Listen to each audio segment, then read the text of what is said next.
Alright, allow me to set the stage for this review.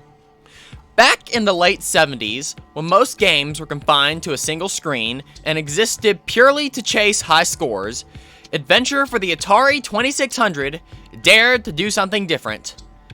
Developed by Warren Robint, who I'm really hoping I am saying his name right, despite his bosses and higher-ups at Atari telling him this game can't be made, a game like this cannot be done. He said, "Yeah, well, watch this, buddy," and made this absolutely legendary game, Adventure. He got inspiration from the text-based adventure game, Colossal Cave, and thought to himself, yeah, I can do that on the Atari 2600, or at least something like it.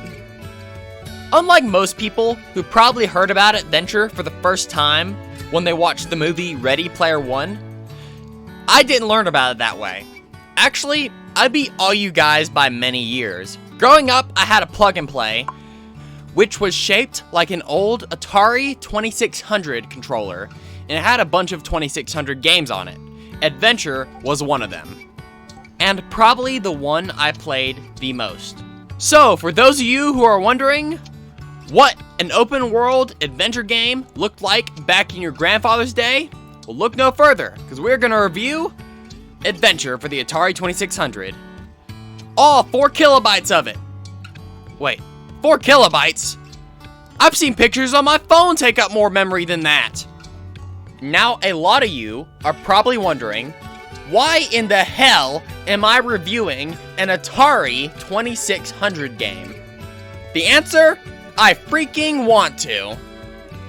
Sure, no one probably cares about this console, unless they're super old, but I like Adventure for what it is, and I wanted to talk about it. So, what do you do in Adventure? Well, for starters, you're not playing as no green-clad hero of legend. You're not playing as a hero of light.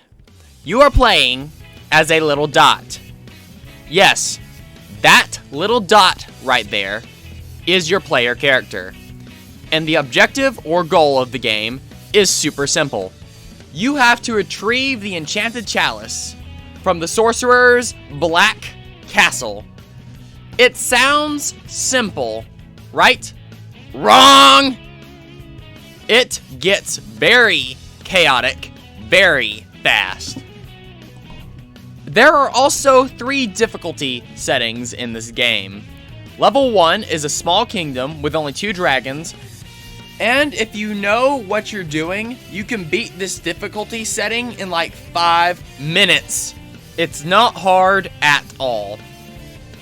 Level 2 has a much bigger kingdom, 3 dragons, and a bat from the lowest, darkest pits of hell, which will be the bane of your adventure. We will talk more about him later. Level 3 is probably the level I play the least, and it's the exact same as level 2, but all the item placements are randomized, meaning you will spend most of your time going, okay, now what? Now, this is technically an open world game, as you can go wherever you want, provided you have the right keys. And by keys, I mean these giant on-screen objects that are bigger than your character that you have to haul all the way around the map to the correct colored castle in order to open it. Speaking of open world, you thought modern AAA games were bad about their open worlds? Oh boy, you ain't seen nothing yet. This open world is barren as a desert, even though this is supposed to be a lush kingdom. The world design includes barren fields with only color-coded walls, mazes, basically giant rooms that are winding pathways you have to navigate. Then you got catacombs, which are basically mazes, but you have very limited visibility. And then you got castles, which you have to have keys to open. Hey, how about you take a wild guess as to what's inside of these castles? If you guessed barren rooms and more mazes, congratulations, you are correct. Also, there is no pause button in this game, nor is there a save feature. There isn't even a game over screen. You see, when you die, aka get eaten by the dragon, you just sit there in its stomach until you press start and go back to the yellow castle. The manual refers to this as resurrection, and you can do it at any time just by pressing start. So hey, at least this game has some form of fast travel. Adventure also lacks any sort of skill trees or basic level up system. There isn't even an inventory.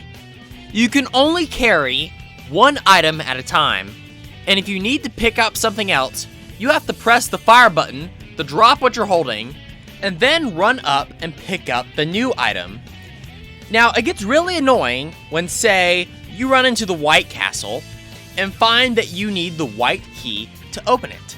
But guess what? The white key is halfway across the map, meaning you gotta take yourself a hike to wherever you saw it last. Now, if that sounds like it would get really old really fast, trust me, you're right, it does. So what items do you have at your disposal? Well, for starters, you have keys. There are 3 colors: yellow, white, and black, each one opening the corresponding castle. Next up, we have the sword, the only weapon in the game. Okay, I get that it looks like a backwards arrow, but functionally, it works like a sword. Next up is the bridge, which lets you walk straight through solid walls. Honestly, given its utility, I would have called it a portal, not a bridge. And there's only certain situations where you actually need to use this thing, so it's very much a niche item. Then, of course, there's the rainbow-colored cup, the enchanted chalice, the main objective of the game. It's almost always in the Black Castle, and to win the game, all you have to do is return it to the Yellow Castle. It serves no other purpose other than completing the game. Then, of course, there's the magnet, which draws items towards it. It is a very useful item, and I think now would be a wonderful time to bring up the fucking bat. This thing is annoying as all hell. It flies around the map, steals items, sometimes right out of your hand, and sure, it'll drop whatever it was holding, but oh man, do I fucking hate this thing. Also, it can carry dragons for some reason. So theoretically, you could use it as a weapon, and it does have uses. However, more often than not, it's just an annoying little chaos gremlin from the depths of hell that drives me crazy. Also, how in the hell does this thing pick up dragons? Most bats are supposed to be small. Dragons are fucking massive. How does this make any logical sense? What kind of steroids is this bat using? What's its workout routine? It must be pretty damn intensive if it's picking up something that is 10 times its size. Now let's talk about your enemies and the characters in the game. First, we got dragons. These are the primary enemies of the game, and the ones you'll be facing the most. There are 3 of them, and the manual actually gives each of them their own name and personality. There are Yorgel, the yellow dragon, who's just plain mean. Grundle, the green dragon, not quite as mean, but faster, and Rindal, the red dragon, the fastest and most ferocious of the lot. And they all have unique behaviors. For example, Yorgul, the yellow dragon, is actually afraid of the yellow key, and if he's in the same room as it, he'll run away. Also, most dragons, if they see the enchanted chalice, will proceed to circle around it and guard it. And I know it's kind of hard to take them seriously, since they look like overinflated ducks, but keep in mind, this was a 2-bit system. Also, keep in mind that if they catch you, they will eat you, and you will be stuck in their stomach until you press start and go back to the entrance of the yellow castle. The next character is the sorcerer, who never actually makes an in-game appearance, though he is mentioned in the manual as the guy who stole the enchanted chalice and made the dragons. But like I said, he never shows up in-game, which is a real shame, because I think he could have made a really awesome final boss. Then, of course, there's that damn bat from the depths of hell, which I despise with every fiber of my being. Then, of course, there's yourself. And that is all of the characters and so-called inhabitants of this unnamed kingdom. Yeah, I don't know if you can get any more barren than this. Like, there's no villagers, no extra characters. It's kind of crazy to think that even the original Legend of Zelda had more NPCs than this game. Now that covers most of the base content. However, I don't know how many of you know about this, but there is one side quest in this game, or Easter egg to hunt, should I say. You see, the creator of the game, Warren Robint, I hope I'm saying his name right, was upset that he wasn't going to get credit for making this game. So he said, fuck you to all of his executives, and hid an Easter egg in the game that shows his name. A hidden room with his name written on it. So, how do you get to this hidden room? Well, it's painful. Very painful indeed. I mean, it sounds simple enough. In the last dungeon of the game, or catacombs, as they're also called, you go to this one particular room using the bridge to find this dot. You take this dot to this particular spot in the kingdom, and if you drop 2 more items in this room here, you can phase through the wall, and you will see the Easter egg. Why is it so complicated, you ask? Well, that damn bat! That's why! This stupid menace kept taking my items, hauling them off halfway across the kingdom, like the bridge, for example, or the black key, and then sometimes it would drop a freaking dragon right next to where I was, and steal the item I needed!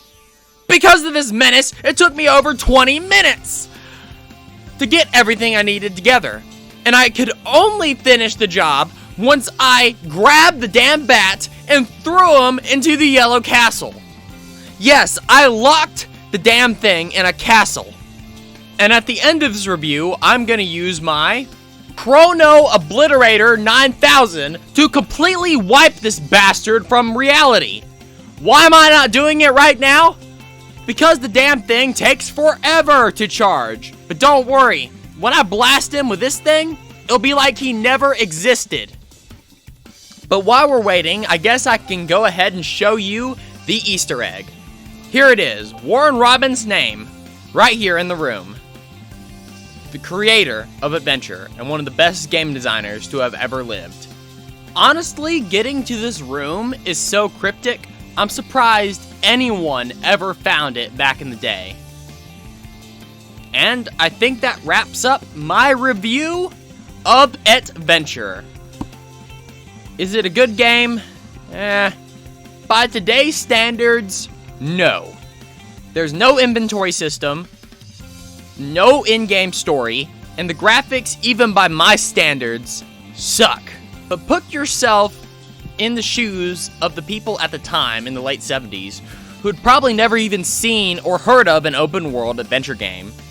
And I'm sure this game was completely breathtaking. Heck, most games weren't more than one screen at the time. There's even instructions in the manual how to get from one screen to the other. It was so unheard of. This game would go on to sell over 1 million copies on the original Atari 2600. Am I ever going to come back to this game again? Well, now that I've experienced the very first video game Easter egg, probably not. I just really wanted to do a video on this game, because I don't see that many YouTubers talking about it. And Warren Robint made more in the game. He made an entire genre with this game, and would influence many games later on, like Metroid and The Legend of Zelda. And for that, I thank you, Warren Robint. You made a very frustrating masterpiece here. And well, if you liked the video, I guess like and subscribe. Check out some of our other videos as well. And if you have personal memories of this game, make sure to tell me about them in the comments section. I would be very interested in reading them. I am honestly curious about those who grew up with this game as a kid. Also, I run a game design studio here. We're working on getting our stuff on Steam. However, for now, you can look at our itch.io page, links in the description. And you can buy some games if you want to support the studio. And with all that out of the way, it's time to kill this damn bat!